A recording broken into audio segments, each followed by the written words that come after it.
विवाह को आदर की बात समझी जाए। कितने कोई मानते हैं विवाह को आदर की बात मानते हैं? सभी को नहीं क्या हाथ में उठना चाहिए। हालेलुया। आप लोग क्या बोलते हैं? विवाह को आदर की बात समझना जरूरी है। हालेलुया। मैं इसलिए क्योंकि एग्जाम्पल के तौर पर, उदाहरण के तौर पर मैं बताना चाहूंगा कि मान लिया कि एक लड़की यदि भागकर यदि चली जाती है तो उसके बाद आप लोग क्या बोलते हैं? आपस में रूम में बैठ करके क्या बोलते हैं बताइए? छोटे घोसला नहीं बोलते हैं क्या? बोलते हैं कि नहीं? सब लखनी भाषा नहीं आते बोलते हैं घुसे घुस गई है। सुनाई कैसे देता? अच्छा लगता है, अच्छा लगता है। किसी को भी अच्छा नहीं लगता है। अभी अच्छा लग रहा है कि नहीं? देख करके देखिए दुल्हा दुल्हन को देख करके अच्छा लग रहा है, बहुत अच्छा लग रहा है। क्यों? विवाह को आदर की बात समझी जाए। हालेलुया। विवाह को आदर की बात समझना ये जरूरी है क्योंकि इनका विवाह हुआ है परमेश्वर के उपस्थिति में, परमेश्वर की उपस्थिति में, समाज की उपस्थिति में, चर्च की उपस्थिति में, विश्वासी लोगों की उपस्थिति में, मंडलियों के बीच में। हालेलुया।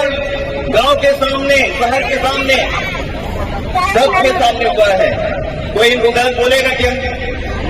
कोई नहीं बोलेगा। इसलिए नहीं बोलेगा क्योंकि बहुत अच्छे रीति से नियम अनुसार जो परमेश्वर ने सिद्धांत बनाया है उसके अनुसार इनका विवाह हुआ है। इसलिए विवाह को आदर की बात समझी जाए, ऐसा कोई तो शास्त्र बाइबल में लिखा हुआ है। हालेलुया। इसलिए हमें जो है आदर की बात समझना विवाह को जरूरी है। तो मैं चाहूंगा कि जितने यंग हैं उन तक भी मेरी आवाज पहुंचनी जिनका विवाह नहीं हुआ है, और मैं चाहूंगा कि वो भी जाने कि विवाह को आदर की बात समझना है। हालेलुया। इसलिए विवाह करके ही जाना है। कोई जाएंगे क्या? ऐसा नहीं, कभी भी ऐसे जाना पसंद ना करेंगे क्योंकि मौका मिला है तो थोड़ा बोल ही देता हूँ। हालेलुया। ऐसे ही बिना विवाह किए मत जाइएगा। पूछिए क्यों? कारण यही है कि दोबारा फिर घर वापस आने नहीं मिलेगा। उस लड़की को घर वापस आने नहीं मिलेगा। वही तो दिक्कत परेशानी है ना, वही तो दिक्कत परेशानी है। जब समझ लीजिए कि अब घुस घुस गए, इसका मतलब है कि उनके घर वाले कहेंगे आदर मान सम्मान के साथ में तुम्हारा विवाह नहीं हुआ है, इसलिए तुम घर मत आओ। समाज में हमारा दिक्कत होगा, लोग हमें बोलेंगे, हमारे गांव के लोग बोलेंगे, हमारे टोले मोहल्ले के लोग बोलेंगे, इसलिए जो है तुम मत आना।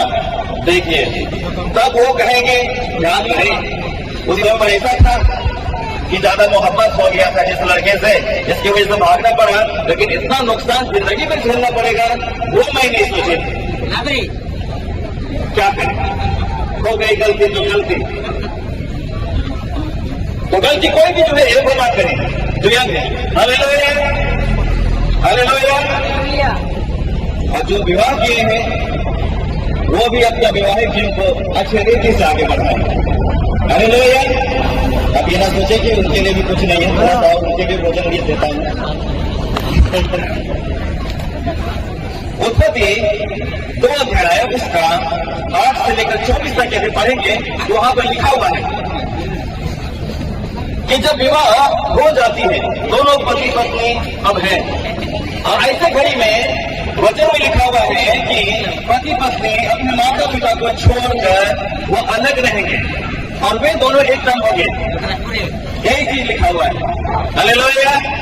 अपने माता पिता को छोड़ करके वो अलग रहेंगे और एक तन रहेंगे, एक तन। इनका विवाह हो गया है, ये दोनों एक तन है, एक तन।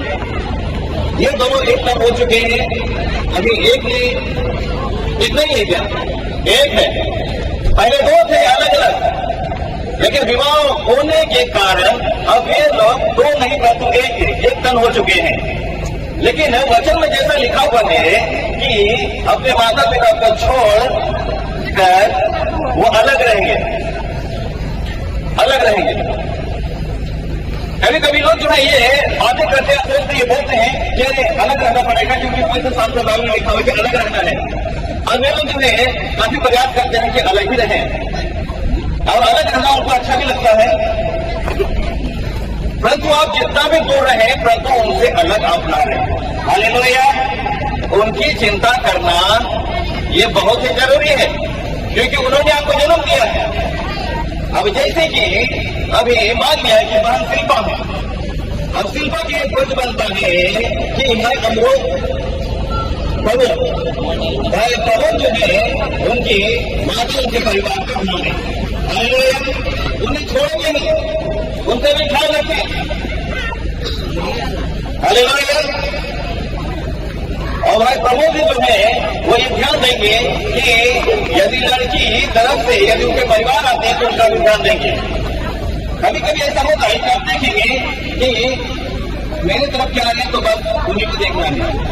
ये कहेंगे कि सिर्फ तुम अपना देखते हो, मेरे तरफ के मेहमानों को नहीं देखते हो, तो ऐसा नहीं होना चाहिए। हालेलुया। हालेलुया। तो दोनों को एक दूसरे के परिवारों को देखना है, संभालना है। और दूसरी बात यह है कि दोनों तरफ के